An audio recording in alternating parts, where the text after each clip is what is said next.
Hi mga kaibon! Welcome back po sa channel natin. Ibon at iba pa. Sa mga hindi po pala nakasubscribe dyan, ano pa ang hinihintay nyo? Subscribe na po kayo. At syempre po, pakihit na rin po yung notification bell para updated po kayo sa mga bagong video na ina-upload natin every Thursday. Every Thursday po tayo nag-upload mga kaibon. At yung FB page po pala natin, wag na wag kalimutang like, share, and follow na rin po mga kaibon kasi doon tayo nagbibigay ng mga bagong updates natin. Syempre, pag may pinamimigay tayong ibon, inakay, overkill na itlog, doon po natin binibigay yon agad-agad pag may available po, nagpo-post po tayo doon. Kaya sayang kung hindi kayo doon naka-follow kasi baka kayo na po ang susunod na mabigyan natin ng mga sinabi natin kanina. Okay mga kaibon, at syempre po yung sa Shopee natin, maraming salamat po mga kaibon kasi sobrang dami na pong sumusuporta sa atin. Nagpapasalamat po kami sa inyo.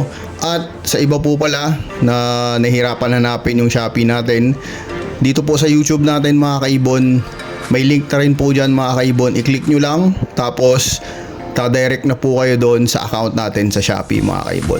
Nandyan po yung produkto natin. Subukan nyo po. Highly recommended. Subukan nyo po mga kaibon sa mga alaga nyo. Okay? Ngayong week na to mga kaibon, napaganda ng topic natin mga kaibon. Kasi yung topic natin mga kaibon is price list mga kaibon. Kasi alam ko marami tayong gustong o maraming mga kaibon natin gustong mag-upgrade.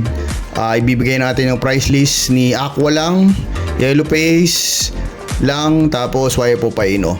Ibibigay natin yan mga kaibon para may idea po kayo. Yung price list po natin, sinasabi ko parati mga kaibon, depende pa rin po sa breeder, quality ng ibon, mapahen, mapakak, depende po sa mutation ang presyo niyan mga kaibon. Okay? Syempre, bago natin i-discuss yung napagandang topic natin about sa price list, isa-shoutout muna natin yung mga kaibon nating walang sawang sumusuporta sa channel natin.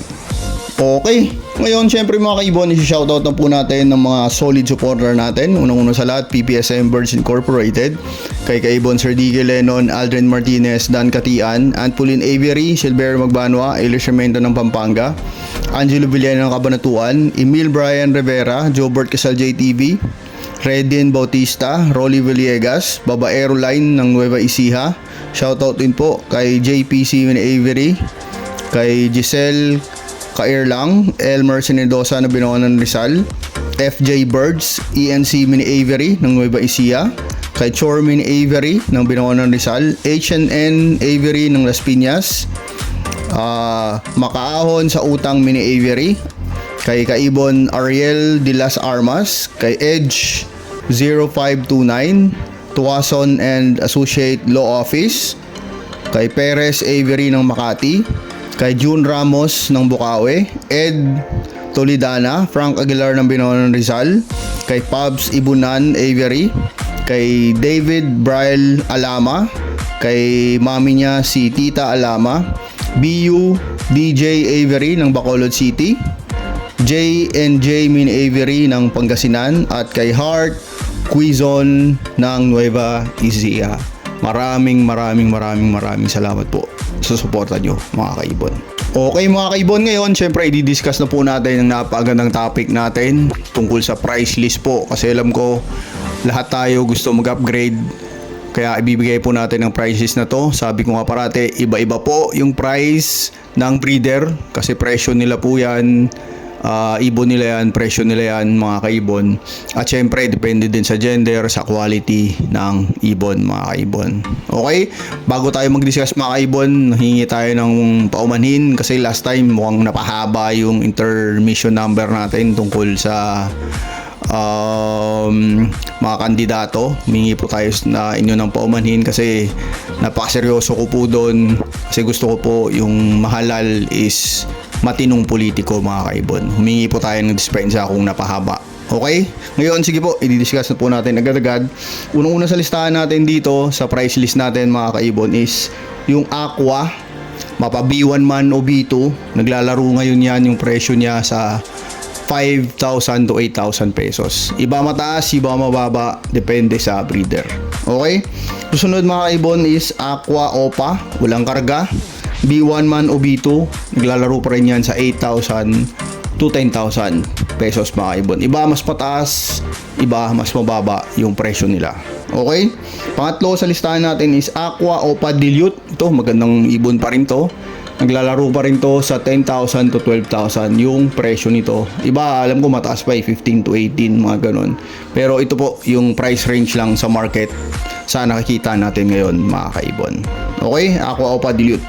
Susunod is Aqua Opa Pale Palo, mga kaibon. Ang Aqua Opa Pale, maganda pa rin naman to, mga kaibon.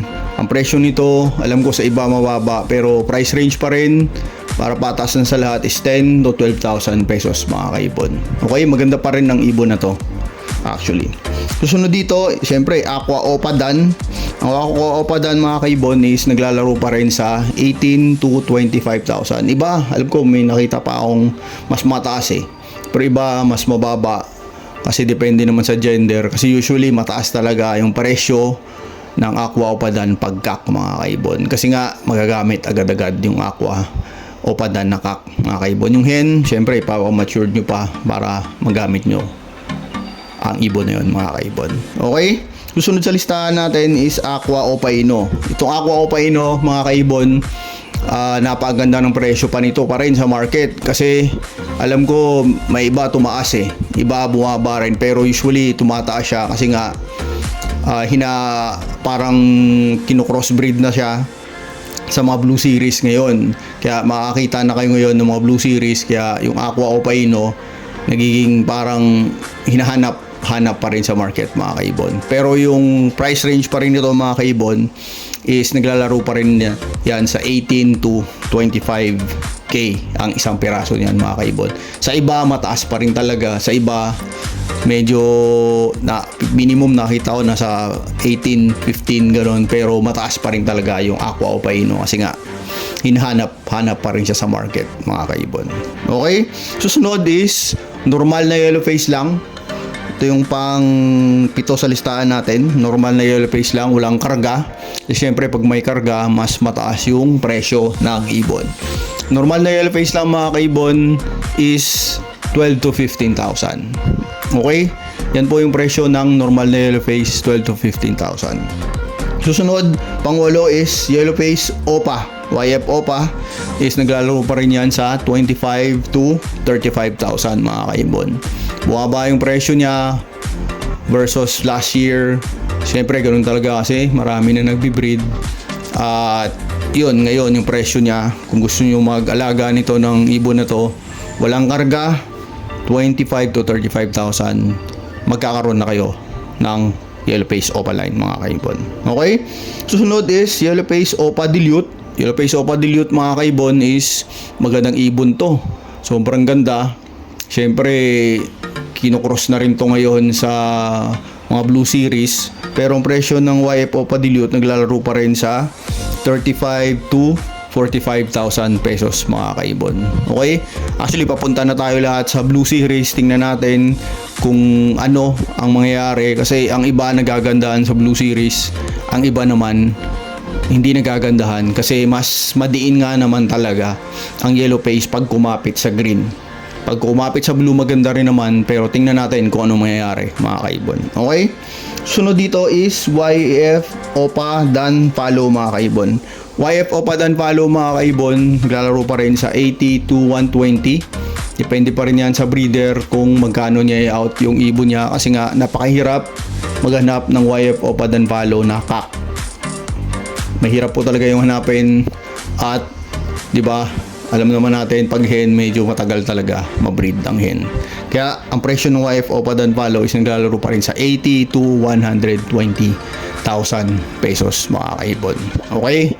Doon pa rin yun naglalaro. At sabi ko nga, papunta na tayo sa Blue Series Kaya, tingnan natin kung anong mangyayari.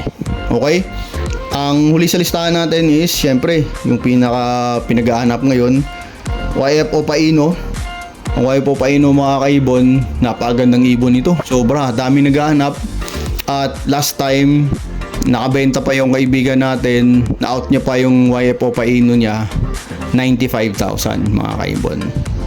Okay, na-out niya YF Opa Ino, DNA CAC, 95,000 pa na-out niya, mga kaibon. Pero yung presyo ng ibon ngayon sa market ng YF Opa Ino naglalaro pa rin sa 80,000 to 120,000 pesos. Depende po sa breeder kung magkano po ang presyo nila. Kasi ibon po nila yon, sila po yung masusunod doon. Kasi actually ito na po yung YFO Paino.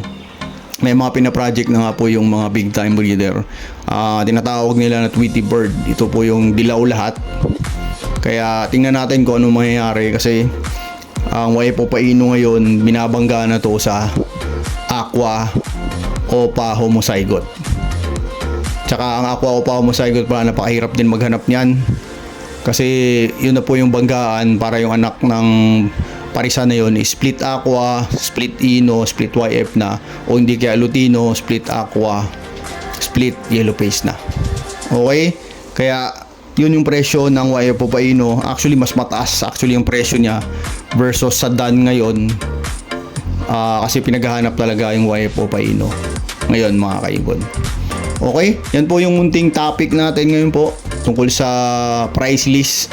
Pag may tanong po kayo, comment lang po kayo down below at tatry natin sagutin po yung mga katanungan nyo mga kaibon. Okay? Sana po nag-enjoy kayo sa munting topic natin ngayon mga kaibon. God bless po sa lahat.